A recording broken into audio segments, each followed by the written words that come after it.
I don't know about you, but I never want to be that parent that's filled with regret like Catherine O'Hara in Home Alone, realizing that Kevin's left behind. But you know what else I don't want? I do not want to be filled with regret when buying a home. And in today's video, what I'm going to do is I'm going to show you some of the things you need to avoid and the types of homes that you should be saying, what was I actually thinking? If you are a first-time home buyer or family looking to buy your next home, this video is for you. We're going to cover pre-construction risks, older homes, and what you might find when you're looking a little bit deeper, overpriced properties that may not fit the long-term needs of your family, and homes that are extremely high maintenance.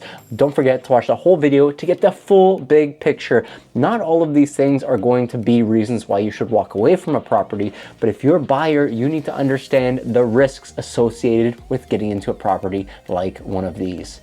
So if you're ready to make the next move, you can always message me at the number here on screen. I'd be happy to guide you with whatever your next steps are. So the first thing we're going to talk about today is those pre-construction risks.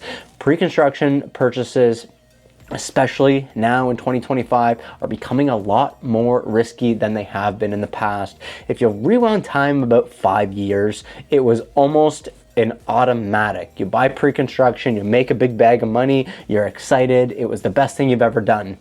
But if you're going to do that today, you might buy pre-construction, pay them a premium price, and then have a property that's actually worth less once it's built. So you need to understand the whole situation with pre-construction properties. Not only have there been 2,800 cancellations of units in the past year, which you can see at one of these top corners here, and my other video that's been posted recently, but pre-construction condos and homes, they may generally seem like the perfect fit and the perfect way for you to get into the real estate market and maybe get a property early on when you're not ready to necessarily move in, but knowing in 3 years' time, it might be absolutely what you're looking for. And time and things in your life are going to change. You might buy this pre-construction project and you might be a single individual. You might not have a wife, you might not have a girlfriend or a boyfriend, but in 3 years, a lot can happen. You might even have a family by the time your unit is ready. And just imagine how much things are going to change if you bought a one-bedroom condo, but now you have a kid. So you need to really look at it from the long-term perspective if you're going to get into pre-construction, and you need to have a backup plan. In Toronto, Urban Nation reported that in 2024, 20% of projects were delayed. And they were delayed more than 2 years due to interest rates and rising funding challenges. What this means is buyers maybe weren't jumping out at the projects like they had been in the past.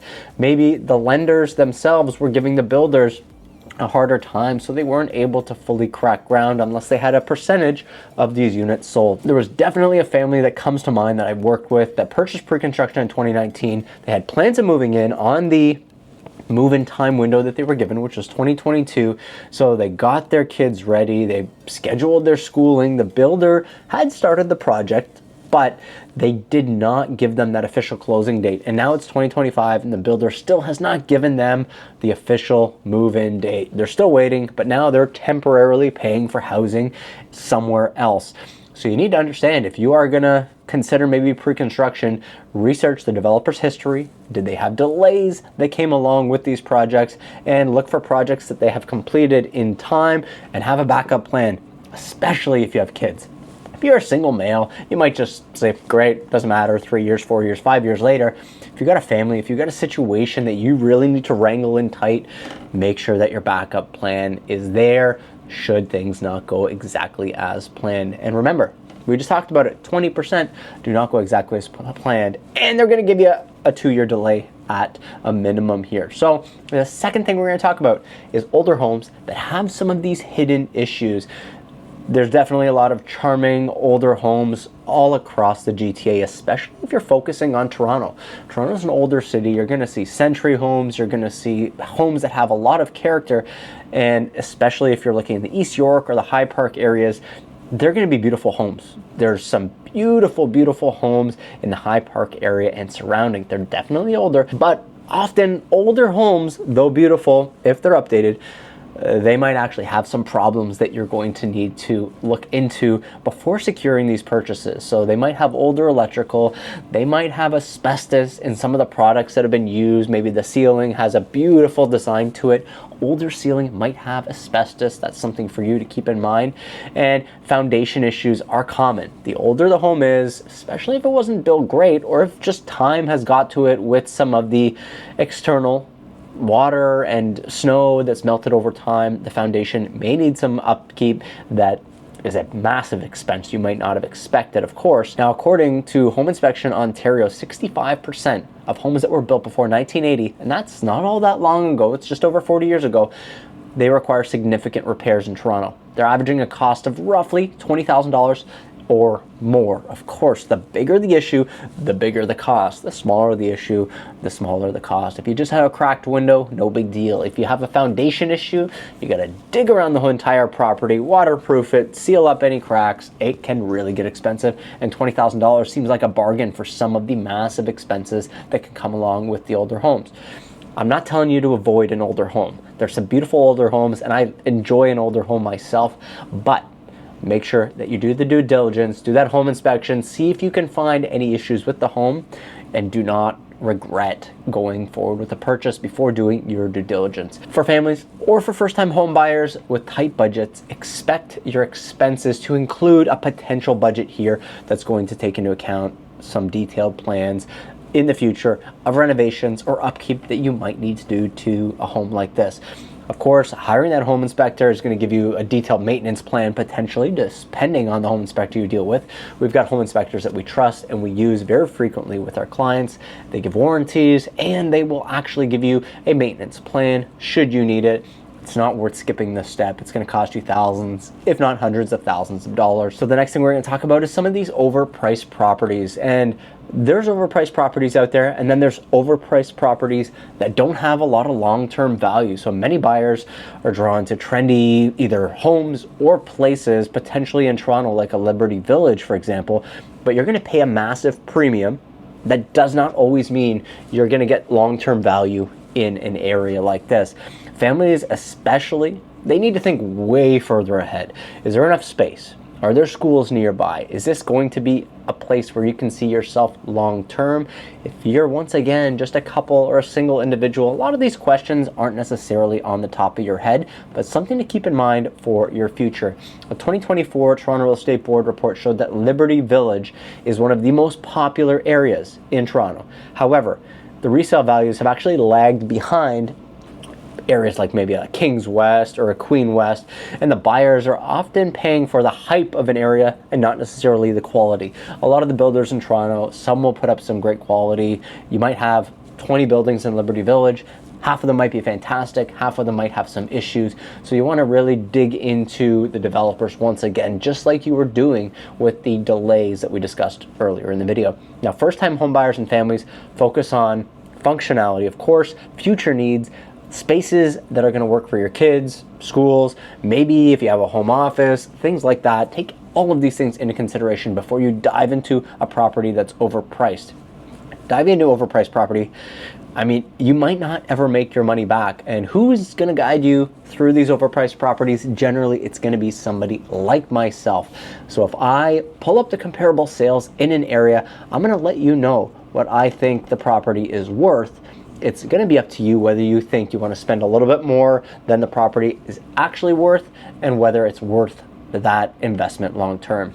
If you're going to buy a property, I'll say it in every single video, 5 years is the bare minimum I would consider buying a property and thinking of selling it, because you don't know what's going to happen in the real estate market. Currently, we're going through a lot of ebbs and flows. We're riding a wave of interest rates that are coming down off of some historical highs. So keep all of that in mind. Things can change on a dime in this real estate market.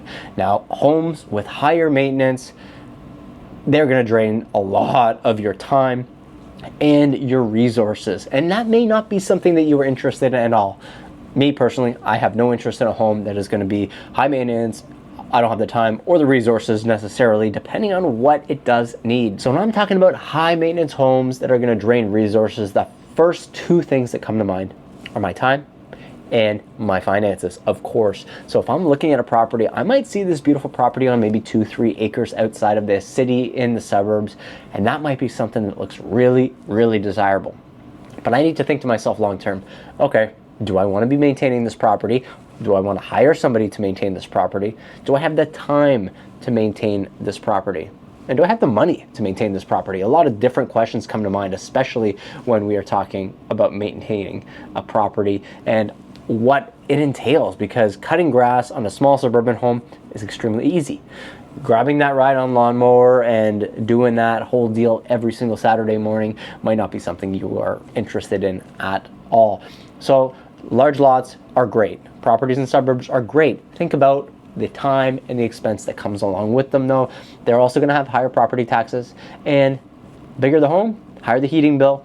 And if you leave the city, guess what? If you work there, you're gonna have a longer commute to work and maybe to school if you have kids who are going to be traveling to maybe a university or something like that. The CMHC reports that suburban homes in Toronto areas can cost up to 20% more annually in the actual maintenance compared to an urban home. So if you're buying for convenience and affordability, make sure that you factor in these hidden costs. The last thing I want to discuss here is how do we spot some of these red flags as we are going through our journey. Your journey is going to be different and unique depending on who you are and how many homes you bought or sold. Of course, the first time buyers, your journey is just beginning. You're learning a lot. Maybe you're moving up from your first property to your second property or second to third. So you're going to have a little bit more experience and nuance in the process. You're going to know what's going on, what is going to happen at each stage. So spotting a red flag is not easy, but I'm going to give you 3 things that I think might help you when you are looking to spot one of these red flags. The first one is a price that's too good to be true. If you're at a store and something is on sale, something generally is wrong with it, especially if there's a big sale price. You go to the grocery store, it's 50% off, but it expires today. You're looking at houses online and you see a house that's a fantastic price, but the townhouse next door is the same price, and you're looking at a detached property. What is actually going on with that property? So the next thing is a property that's been sitting on the market for a long period of time in a competitive market. If it's a slower market, 60 days is not a big deal. If things are flying off the shelf and it's been on the market for a long time, we've got questions. And I've got the answers. Of course, if it's been on the market for a long time, it's a couple different things. The seller may just have tested the market. They're looking for a crazy price. They want to get this price, or they're not selling. Or the seller is stubborn. They are only going to work on their terms. And sometimes you just don't want to work with a seller like that if you're a buyer. And the third thing is listings that lack information about the property or any kind of history. Generally, if you see a listing of a property, maybe it's just a picture of the front of the house and nothing else. Very little details. It means that the house needs a lot of work.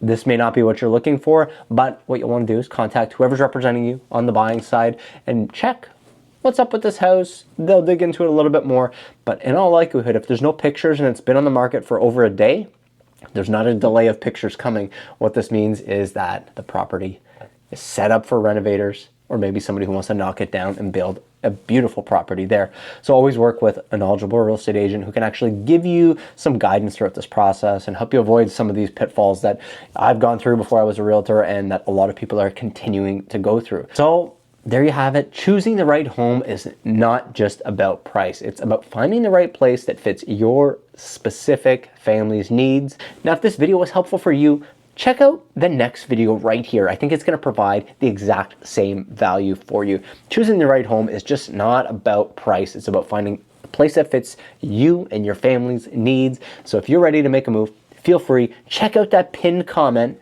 for all my contact information, or to get some of my free resources, or just shoot me a text message at the number here on screen, and I'll see you in the next one. Bye for now.